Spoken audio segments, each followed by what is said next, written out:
Assalamualaikum warahmatullahi wabarakatuh. Hai, apa kabar semuanya? Jumpa lagi dengan saya Agung Wijareni. Kali ini saya menyelesaikan tugas tentang pelayanan publik dan masih diwidyasuarai oleh Ibu Sipta Meilina SPSI MM. Yuk kita analisis isu pelayanan publik. Pertama, masih banyak instansi yang tidak memiliki prosedur yang jelas dalam menyediakan pelayanan. Prosedur pelayanan yang berbelit-belit sangat menyusahkan pengguna pelayanan publik. Kedua, waktu pelayanan umumnya tidak efisien dan merugikan masyarakat yang sedang membutuhkan pelayanan. Pelayanan menjadi sangat lambat yang memakan waktu berjam-jam. Ketiga, keterampilan petugas pelayanan tergolong masih rendah dan tidak sesuai dengan pekerjaan untuk memberikan pelayanan yang baik. Keempat, masih banyak petugas menunjukkan sikap, cara berbicara atau memberikan informasi yang tidak ramah. Dan yang kelima, masih ada nih instansi-instansi pemberi pelayanan yang belum menggunakan prasarana dan sarana yang layak dan sesuai perkembangan zaman. Hal ini menjadi penyebab berkurangnya efektivitas dan efisiensi pelayanan publik. Ada apa aja sih bentuk pelayanan publik pada Dinas Kelautan dan Perikanan Provinsi Kalimantan Utara? Yuk kita simak sama-sama. Yang pertama, pelayanan pemberkasan sertifikat hak atas tanah atau sehat nelayan dan pembudidaya. Kedua, pelayanan pembuatan asuransi pembudidaya. Ketiga, pelayanan penerbitan sertifikat cara budidaya ikan yang baik.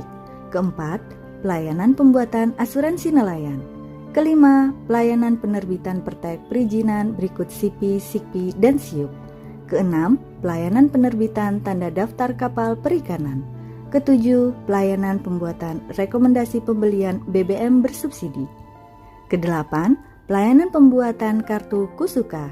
9. Pelayanan cek fisik kapal. Ke-10. Penerbitan sertifikat hasil tangkapan ikan. Ke-11. Pelayanan penerbitan sertifikat kelayakan pengolahan. Ke-12. Pelayanan pengaduan masyarakat tindak pelanggaran pelaku usaha perikanan. Dan yang terakhir, pelayanan penerbitan pertek dan rekomendasi izin lokasi perairan. Berikut contoh pelayanan publik yang baik. Menyapa dan memberi salam, selalu ramah, cepat dan tepat waktu, mendengar dengan sabar dan aktif, berpenampilan yang rapi, mengingat nama pelaku usaha, memperlakukan pelaku usaha dengan baik, tidak mengabaikan mereka, mengakomodasi kebutuhan pelaku usaha, tutup interaksi layanan pelaku usaha dengan tepat, dan jangan lupa mengucapkan terima kasih. Ada juga nih contoh pelayanan publik yang tidak baik. Kurangnya etika customer service, mengabaikan masukan pelaku usaha, tidak langsung memberikan respon, SDM yang kurang profesional, tidak menggunakan sarana prasarana pelayanan yang tepat, bersikap acuh kepada pelaku usaha yang datang, memberikan layanan yang terlalu lama, mengusir pelaku usaha secara halus, acuh terhadap komplain pelaku usaha, salah memberikan informasi, dan melupakan sebuah sapaan. Jangan ditiru ya.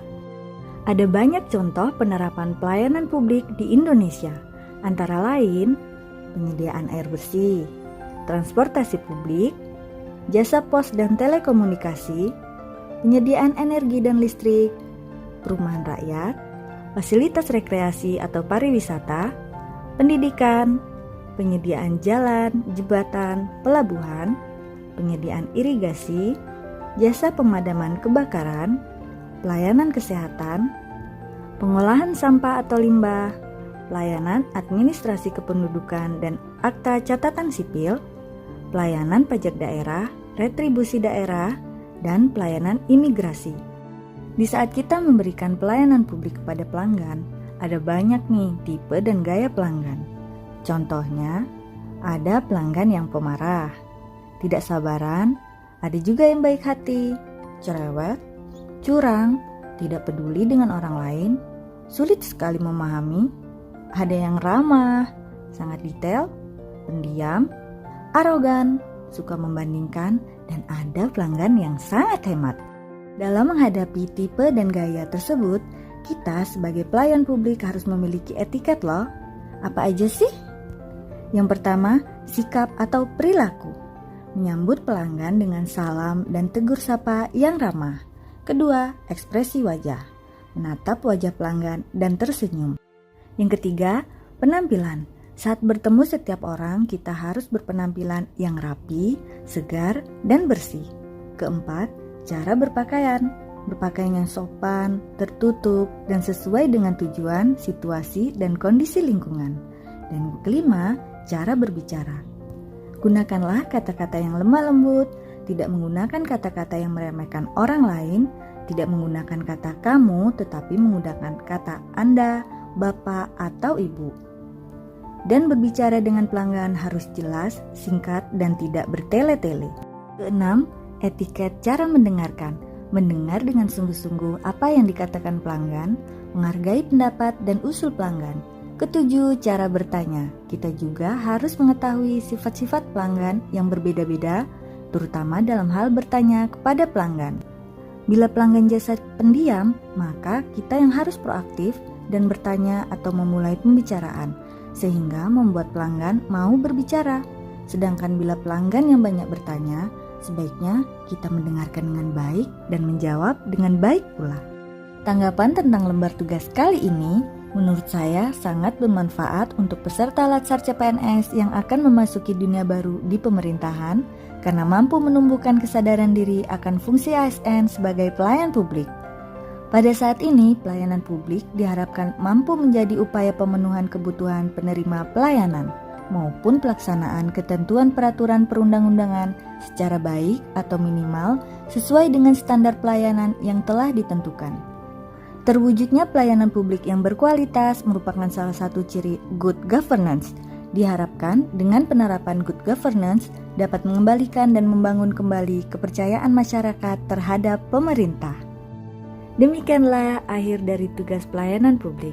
Tidak lupa saya ucapkan terima kasih kepada Widya Iswara Ibu Sipta Mailina SPS IMM dan terima kasih untuk rekan-rekan semua yang sudah menonton. Wassalamualaikum warahmatullahi wabarakatuh.